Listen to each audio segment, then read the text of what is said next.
দেখো গাইস কি অবস্থা বৃষ্টির মধ্যে, এখন 4:30 বাজে, বৃষ্টির মধ্যে এখন আমরা এখানে রয়েছি। দেখো ছাতা মাথায় দিয়ে একদম পুরো হিরো লুকে 4:30টার সময় বৃষ্টির মধ্যে পুরো ফাঁকা মাঠে।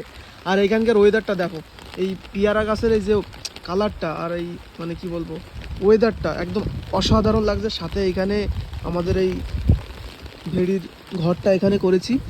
আর দেখো অবস্থা জুতোর মধ্যে। আর এখানে স্নান করার জন্য আমরা মানে যখন এখানে থাকি মাঝে মাঝে তখন স্নান করার জন্য আর কি ওইটা করে রেখেছি ঘাটটা। এই সাইডে একটা আছে। আর এখন তোমাদের একটা জিনিস দেখাচ্ছি, বুঝলো তো? তো জিনিসটা তোমরা দেখলে বুঝতে পারো অবশ্য। দেখো এই বৃষ্টির মধ্যে আমরা এখন আসি, এখন একটা ইন্টারেস্টিং জিনিস তোমার দেখো, বাট লোভনীয় জিনিস, ঠিক আছে? তো জিনিসটা দেখলে তোমরা বলবা যে আসলেই এইরকম ভেড়ির মধ্যে এরকম জিনিস থাকা মানে চুরি করতে আসতে চাইবা। বাট আমি থাকি এখানে মাঝে মাঝে, আমার বাবা থাকে, দাদা থাকে, চুরি করতে পারবা না। কিন্তু দেখো বলতে না বলতে জুতোর অবস্থা দেখো 5 কেজি হয়ে গেছে। তো ওই জিনিসটা তোমাদেরকে দেখাবো, ঠিক আছে? এখন মাছ এইখান থেকে আমরা বিক্রি করি আর কি, এই 2 ঘের থেকে। এটা ছোটো, হয়তো সেটা বড়।